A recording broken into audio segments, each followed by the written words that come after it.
Cirebon itu dulu ada wali khawarik, namanya Wali Yasin. Bukan nama aslinya Yasin, tapi dia pengamal Yasin sampai jadi wali. Ahli pengamal Riyadhah Yasinan sampai jadi wali. Makanya insya Allah nih di NU mah kaum Nahdiyin banyak yang jadi wali. Ya, Wali Yasin juga sama. Dia malam Jumat. Tapi kalau keluar dari masjid, dari majelis, pulang beberengkes, ngisi tasnya pakai ini nih, nggak jadi wali. Paling juga wali kambing. Wali Yasin sering duduk di alun-alun depan keraton Kasepuhan. Kebetulan saya juga penasehat di Kesultanan dan di Laskar Agung Macan Ali Nusantara. Itu dulu ada Wali Yasin sering duduk di tengah-tengah alun-alun Sang Cipta Rasa, depan Masjid Sang Cipta Rasa, depan Kesultanan Kasepuhan. Itu banyak tamu dan manjur doanya. Pernah ditanya oleh tamunya, "Bah, tinggian mana antara wali dengan ulama?" Jawaban beliau, "Wali.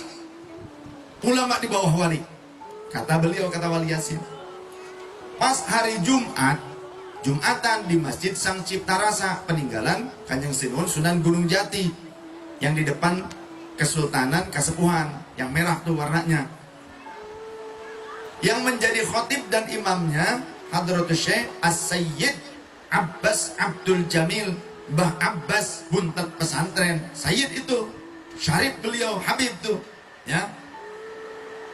Cuma kalau di NU ini mereka tidak mengedepankan kesayyidannya. Di NU ini kebanyakan mengedepankan kealimannya, kekiaiannya. Jadi hati-hati dengan kiai-kiai NU. Banyak di antara mereka itu juga Sadatul Alawiyin, mereka juga habaib, tapi mastur mereka menyembunyikan nasabnya. Mereka tidak mau membebani diri mereka dengan tanggung jawab yang besar karena rasa malu kepada datuknya, yakni Sayyidina Muhammad SAW. Khawatir jika mereka melakukan kesalahan yang tercoreng adalah nama baik keluarga Rasul. Takut mereka, jadi tidak mau pakai nasab buat ngasab. Ya, kalau di NU nih para habaibnya lebih mengedepankan kekiaian seperti Mbah Abbas Buntet Pesantren yang menjadi salah satu senopati pasukan Nahdiyin Laskar Hizbullah, sekarang menjadinya Banser, yang melawan sekutu di Surabaya pada saat arek-arek Surabaya, ya, 10 November tuh. Kemudian Mbah Abbas khutbah, pas khutbah Wali Yasin di lawang pintu, dipanggil Wali Yasin, mene kadio cek Sunda mah, mari. Pakai bahasa Jawa, bahasa Cerponan. Wali Yasin, mene sirah. Gitu. Lagi khutbah Mbah Abbas sampai begitu, ya boleh-boleh saja sah. Ya. Rasulullah saja pernah nanya kepada sahabat yang baru datang, "Kamu sudah sholat belum?" "Belum ya Rasul." "Sholatlah dulu yang ringankan sholatmu 2 rakaat." Ketika Rasul khutbah tuh pernah begitu. Bahkan ada sahabat, "Ya Rasulullah, kami ini binasa nih ya Rasul, umatmu karena kemarau. Ya Rasul, berdoalah." Rasul berdoa dulu, minta. Jadi ada, sah-sah saja. Ini dipanggil Wali Yasin oleh Mbah Abbas, maju ke pengimbaran tempat beliau khutbah. "Duduk cenah, duduk sirah." Suruh duduk di depan, diinjak pundaknya oleh Mbah Abbas. "Ulama di atas wali," kata Mbah Abbas Buntet Pesantren. Karena kalau mencapai derajat kewalian gak perlu alim, bisa. Asal senang ibadah, yang wajib dijaga, yang sunnahnya diperbanyak, hindarkan diri dari kemaksiatan, maka kata Allah, "Aku akan menjadikan dia sebagai kekasihku. Hatta idza ahbabtuhu," sehingga kalau aku sudah menjadikannya sebagai kekasih, kuntu sam'ahul ladzi yasma'u bi, aku akan menjadi pendengarannya, dia mampu mendengar sesuatu yang tidak bisa dengar oleh telinga pada umumnya. Wa basarahul ladzi yubsiru bi, dan aku akan menjadi pandangan matanya di mana dia mampu memandang sesuatu yang tidak kasat mata. Wa yadahul ladzi yamtishu biha, dan aku akan menjadi lengannya di mana dia melakukan sesuatu tidak seperti lengan pada umumnya. Wa rijlahul lati yamshi biha, dan aku akan menjadi langkah kakinya di mana dia bisa melangkah tidak seperti langkah kaki pada umumnya. Wa idza sa'alani la u'tiyannahu wa idza sta'adani la u'idannahu. Itu wali. Cukup dengan apa? Kalimat awalnya, la ya mimma taradtu fi. Tidaklah hambaku mendekatkan diri kepadaku yang tak henti-hentinya mendekatkan diri kepadaku, yang lebih aku cintai dari pendekatannya itu tidak ada yang lebih aku cintai ketimbang apa yang telah aku fardukan kepadanya. Wa ma yazalu 'abdi yataqarrabu ilayya bin nawafil. Dan tidaklah ketika dia hambaku mendekatkan diri terus-menerus kepadaku dengan memperbanyak amal sunnahnya, tiada lain kecuali aku akan mencintai dia. Kelanjutannya baru yang tadi kalimatnya. Kalimat awal lebih-lebih lagi, lebih-lebih menakutkan, mengerikan apa? Man adali waliya faqad adantuhu bil harbi. Siapa yang menyakiti waliku, maka aku kobarkan peperangan. Sedangkan para ulama menyatakan dari kalangan para wali, kedudukan kewalian yang tinggi hanya diduduki oleh fuqaha, oleh ulama, oleh orang-orang yang alim. Nah, wali yang tidak alim, mereka tetap wali. Wali itu mulia, tapi derajat para wali yang tinggi hanya diberikan kepada orang-orang yang alim, yang mengamalkan ilmunya, yang soleh, yang berakhlak mulia.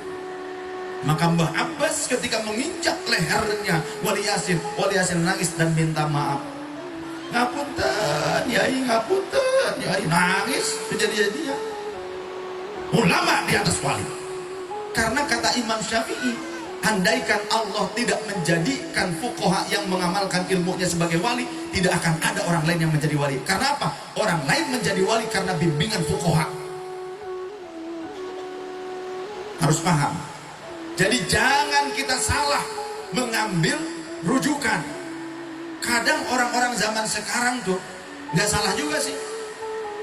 Ada orang ngaku-ngaku madzhab, nggak beneran juga kadang. Asal ada orang berlagak madzhab supaya ditakuti oleh umat, jamaah takut kewalat lain ini itu sebagainya. Tapi ke kiai nggak punya adab, nggak punya perhatian, salah.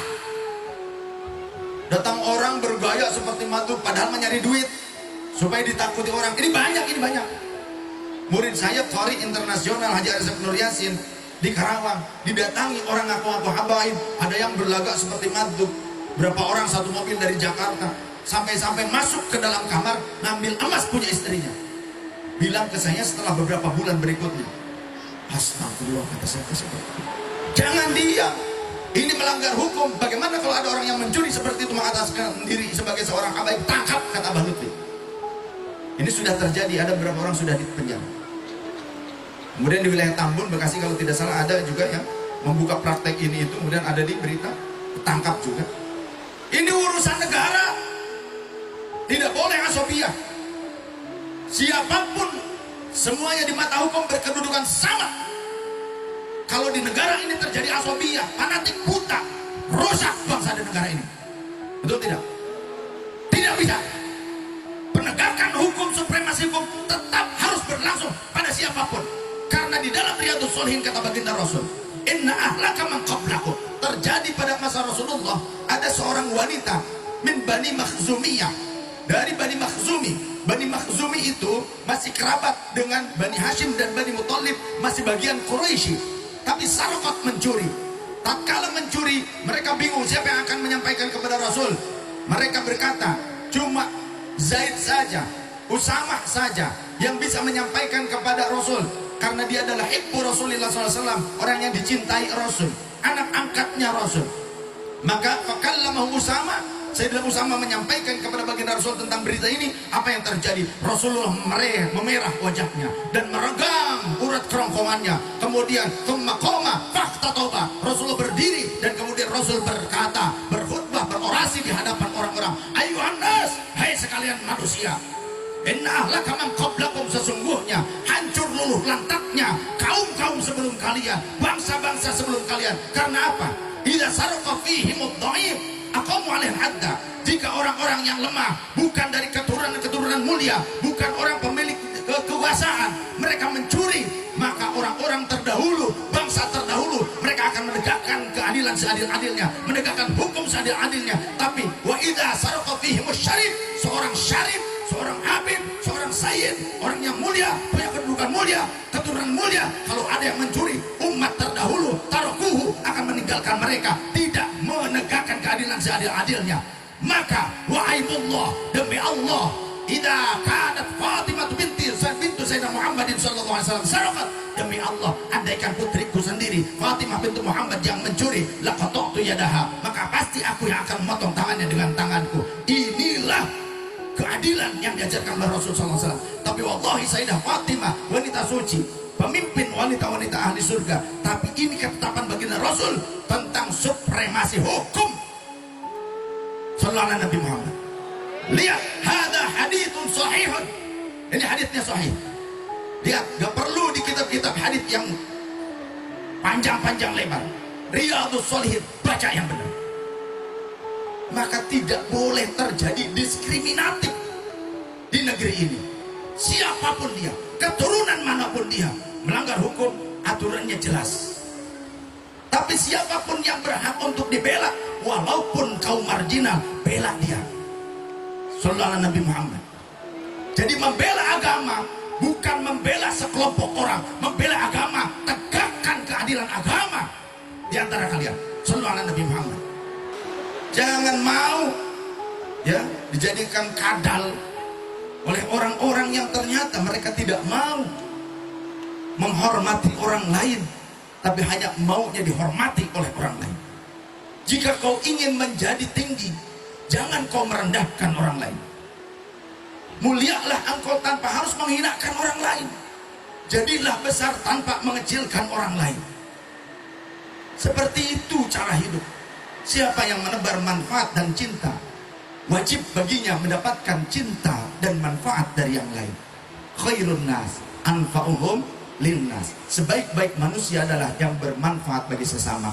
Tentu orang-orang alim seperti beliau, para fuqaha, para yai semuanya, dan kita yang ikut serta untuk keberlangsungan tempat mencetak para fuqaha, insya Allah akan dipandang dengan pandangan rahmatnya Allah dan dirindukan oleh baginda Rasul sallallahu alaihi